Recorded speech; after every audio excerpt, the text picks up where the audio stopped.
జగన్మోహన్ రెడ్డి గారు వెళ్ళడానికి ప్రయత్నం చేసి రేణుగుంట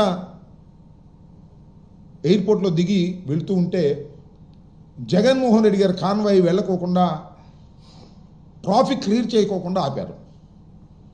ఎందుకు ఆపారు ఏమిటి అని అడిగితే పవన్ కళ్యాణ్ గారు అక్కడ హాస్పిటల్ దగ్గర ఉన్నారు, మీరు వెళ్ళడానికి వీల్లేదు అని అన్నారు. ఎస్, దిగి నడిచి ఆయన వెళ్ళేటటువంటి ప్రయత్నం చేశారు. నేను అడుగుతా ఉన్నా, ఒక రీజనబుల్ క్వశ్చన్ అడుగుతా ఉన్నా. సంఘటన జరిగింది, ముఖ్యమంత్రి గారు వెళ్ళారు, ఎందుకు ఉప ముఖ్యమంత్రి గారు ఆయనతో పాటు వెళ్ళలేదు? సపరేట్గా ఎందుకు వెళ్ళాల్సి వచ్చింది? ముఖ్యమంత్రి గారితో పాటు ఆయన టీం అంతా ఉంది. ఎండోమెంట్స్ మినిస్టర్ ఉన్నాడు, హోమ్ మినిస్టర్ గారు ఉన్నారు, రెవెన్యూ మంత్రి గారు ఉన్నారు. వాళ్ళతో పాటు ఈయన ఎందుకు వెళ్ళలేదు? సపరేట్గా ఎందుకు వెళ్ళారు? అంతా ఒకే క్యాబినెట్ కదా, పార్టీలు వేరే అయినప్పటికీ కూడా. అంటే ముందు చంద్రబాబు నాయుడు గారు వెళ్తారు, వాళ్ళని పలకరిస్తారు, తర్వాత ఉప ముఖ్యమంత్రి గారు వెళ్తారు, పలకరిస్తారు, ఈ లోపల టైం అయిపోద్ది, జగన్మోహన్ రెడ్డి గారికి వే దొరకదు అనేటువంటి ఆలోచనతోనే ఈ కార్యక్రమం చేశారనేది నేను అభిప్రాయపడుతున్నాను. నేను ఆరోపణ కూడా చేస్తున్నాను, కాదని చెప్పమని నేను అడుగుతా ఉన్నాను. ఈ విధంగా జగన్మోహన్ రెడ్డి గారు అక్కడికి వచ్చి పరామర్శిస్తే వాస్తవాలు ప్రజలకు తేల్తాయి, అర్థమవుతాయని ఒక చిన్న భయం వారి వెంటాడటం వల్లనే ఇలాంటి స్టెప్స్ తీసుకున్నారు. అయినా జగన్మోహన్ రెడ్డి గారు వెనక్కు రాకోకుండా నడిచి వెళ్ళి అక్కడ క్షతగాతులని పరామర్శించి మీడియాలో తన అభిప్రాయాన్ని చెప్పి రావడం జరిగిందని కూడా ఈ సందర్భంగా నేను చెప్పదలుచుకున్నాను. రెండో అంశం ఏమిటంటే, ఇందాక నేను చెప్పినట్టుగా జరిగినటువంటి సంఘటన మరపు రాని సంఘటన, ఘోరమైన సంఘటన.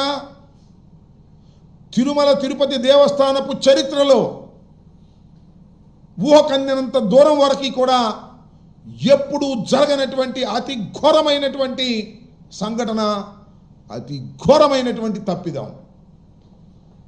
ఎవరి మీద మీరు యాక్షన్ తీసుకోవాలి? చైర్మన్ గారేంటి,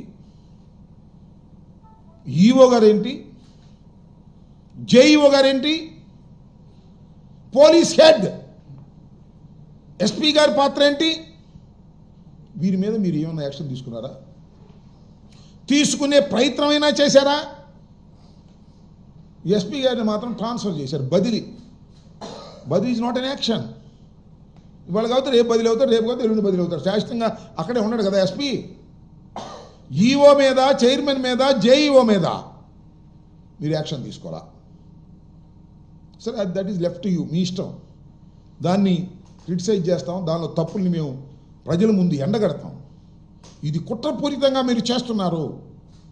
ఇక్కడ ఏంటి కుట్రపూరితంగా చేస్తారు రాంబాబు గారు? వాళ్ళకేం సంబంధం అండి, కుట్ర ఏంటండి అని మీరు అనుకోవచ్చు. మళ్ళీ పవన్ కళ్యాణ్ గారి స్టేట్మెంట్ గురించి నేను తర్వాత మాట్లాడతాను, ఆయన ఇచ్చిన స్టేట్మెంట్ ఏంటనేది. చంద్రబాబు నాయుడు గారు వీరి మీద యాక్షన్ తీసుకోవాలనేటువంటి తలంపు ఆయనకి లేదు. వారే తప్పు చేశారని తెలుసు. ఎందుకంటే పాలసీ డెసిషన్ ఏదైతే టోకెన్లు డిస్ట్రిబ్యూషన్ కిందే చేయాలని నిర్ణయం తీసుకున్నది ఈఓ, చైర్మన్, జేఈఓ, దానివల్ల ఇది జరిగిందని ఆయన చెప్పాడు. వారి మీద మాత్రం యాక్షన్ లేదు. ఎందుకు యాక్షన్ తీసుకోలేదు అంటే, ఈ ముగ్గురు ప్లస్ ఎస్పీ, ఈ నలుగురు కూడా చంద్రబాబు నాయుడు గారు కావాలని తిరుమల తిరుపతికి సంబంధించినటువంటి పోస్టింగ్లు కావాలని ఆయన వేశారు. కావాలని ఏంటండి? కావాలని వేశాడు, కుట్రపూరితంగా వేశాడు. ఎందుకు కుట్రపూరితంగా దైవ సన్నిధిలో వేశాడు అంటే, వీళ్ళందరినీ కలిపి చూశారు కదా మీరు, చాలా 7 కొండలపై ఎన్నో పాపాలు, ఎన్ని పాపాలు చేశారు అని టీటీడీ ఈఓ ధర్మారెడ్డి గారి మీద విచారణ, విజిలెన్స్ విచారణ. ఆయన శ్రీవాణి ట్రస్ట్ పెట్టి దానిలో చాలా కోట్లు గడించాడు, అది గడించాడు అనేటువంటి ఆరోపణలు. సుబ్బారెడ్డి గారు 4 లక్షల దర్శనాలు ఇచ్చేశాడు, అమ్మేశాడు అని ఆయన మీద విజిలెన్స్ విచారణ వేసేటటువంటి కార్యక్రమం. ఇవన్నీ వచ్చిన దగ్గర నుంచి చేస్తున్నారు. 5 ఏళ్లలో తిరుమలను దోచేసుకున్నారు ఎవరు? వైఎస్ఆర్ కాంగ్రెస్ పార్టీ. 4 ఏళ్లలో 4 లక్షల బ్రేక్ దర్శనాలు ఇచ్చారు, సత్రాలను కూల్చారు, అడ్డగోలుగా కేటాయింపులు చేశారు, నియామకాల్లోనూ అక్రమాలు చేశారు, శ్రీవాణి ట్రస్ట్లో కూడా అక్రమాలు చేశారని ఆరోపణలు చేశారు. ఈ ఆరోపణలు చేసి ఈ ఆరోపణలన్నీ కూడా కలిపి ఒక కేసులు కట్టాలి అంటే ఈ నలుగురు కలిసి క్రైమ్స్ మ్యానుఫ్యాక్చర్ చేసే కార్యక్రమం మొత్తం అందరి మీద. ఎవరి మీద? ధర్మారెడ్డి మీద, సుబ్బారెడ్డి గారి మీద, వీళ్ళందరి మీద క్రైమ్స్ని మ్యానుఫ్యాక్చర్ చేసి ఆ క్రైమ్స్ని పెట్టి ఆ క్రైమ్స్ ద్వారా వీళ్ళని అరెస్ట్ చేయాలని.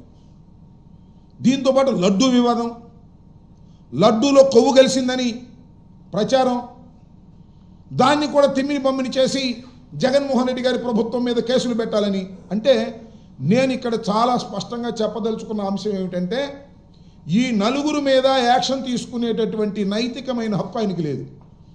ఎందుకంటే ఈ నలుగురిని పంపించింది వీరందరి మీద వైఎస్ఆర్ కాంగ్రెస్ పార్టీకి సంబంధించినటువంటి నాయకులు ఎవరైతే అక్కడ పనిచేశారో వారందరి మీద కేసులు మ్యానుఫ్యాక్చర్ చేసి పెట్టే బాధ్యతనిచ్చి పంపిన తర్వాత వాళ్ళు తప్పు చేస్తే ఎలా శిక్షిస్తారండి?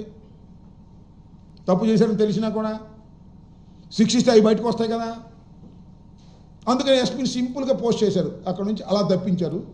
తిరుపతి కన్నా ఇంకా మంచి పోస్టింగ్ ఇస్తారు, చూసుకోండి, నేను రాసుకోండి చెప్తా.